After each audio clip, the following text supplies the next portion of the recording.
Doctor Mohammad Yunus এখন হাসিনার পরামর্শে দেশ চালাচ্ছে, কারণ হাসিনা যা রেখে গিয়েছিল তিনি তাই শপথে রেখে দেশ চালাচ্ছেন। পরবর্তীকালীন সরকার, আমরা সরকারকে বলেছিলাম যারা 14 সাল, 18 সাল এবং 24 সালে নির্বাচনের সাথে সম্পৃক্ত তাদের বিরুদ্ধে ব্যবস্থা গ্রহণ করতে হবে।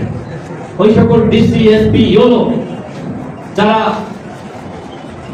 হাসিনার সুবিধা ভোগ করে হাসিনাকে ফ্যাসিস্ট বানিয়েছে, কিন্তু তাদের বিরুদ্ধে কোনো ব্যবস্থা গ্রহণ করা হয়নি। উল্টো আমার দেশ পত্রিকায় যে সংবাদ প্রকাশিত হয়েছে, 4 জন উপদেষ্টা, আওয়ামী লীগের সুবিধাভোগী কর্মকর্তা, সচিব, আমলা, কামলা তাদেরকে প্রোটেকশন দিচ্ছে। যে ডিসি সাতক্ষীরায় ছিল এবং 13-14 সালে যে হত্যাযজ্ঞ বাংলাদেশে হয়েছে হাসিনার সাথে জড়িত হয়েছে, সেই ডিসি পরবর্তীতে সচিব হয়েছে। এমন অবস্থা প্রত্যেক জায়গায় যারা হাসিনার সুবিধাভোগী ছিল তারা এখন অন্তর্বর্তীকালীন সরকারের সুবিধাভোগী। তাহলে কি হলো?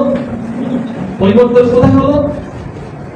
ডক্টর মোহাম্মদ ইউনূসের কাছে এই কি প্রত্যাশা করেছিলাম আমরা যে হাসিনা ক্ষমতা ছাড়বে, আপনি ক্ষমতায় বসবেন, আর হাসিনার যে ব্যবস্থা ওই ব্যবস্থা অনুযায়ী আপনি দেশ চালাবেন? আমার তো মনে হচ্ছে যে ডক্টর মোহাম্মদ ইউনূস এখন হাসিনার পরামর্শে দেশ চালাচ্ছে, কারণ হাসিনা যা রেখে গিয়েছিল তিনি তাই শপথে রেখে দেশ চালাচ্ছেন। এইভাবে কি মুজিববাদী চেতনার বিনাশ হবে? এইভাবে কি আওয়ামী ফ্যাসিবাদের বিনাশ হবে? কোনোভাবেই সম্ভবপর নয়। আজকে দেখেন, যারা গণহত্যার সাথে জড়িত যে সকল দামি এমপিরা ছিল তারা বিভিন্ন জায়গায় বিভিন্ন সামাজিক সংগঠনে যুক্ত হচ্ছে, মানবতার ফেরিওয়ালা হয়েছে, সরকারের সাথে বিভিন্ন ভাবে যুক্ত হচ্ছে। কিভাবে? কিসের বিনিময়ে? টাকার বিনিময়ে।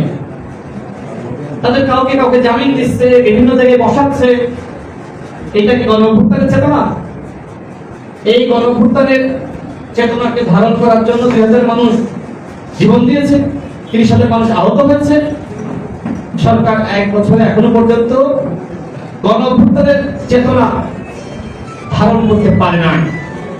সরকার যেটি করেছে সেটি হলো যে তারা সুবিধাবাদী জিন্দাবাদ এই ভূমিকায় অবতীর্ণ হয়েছে। এটা অনাকাঙ্ক্ষিত, এটা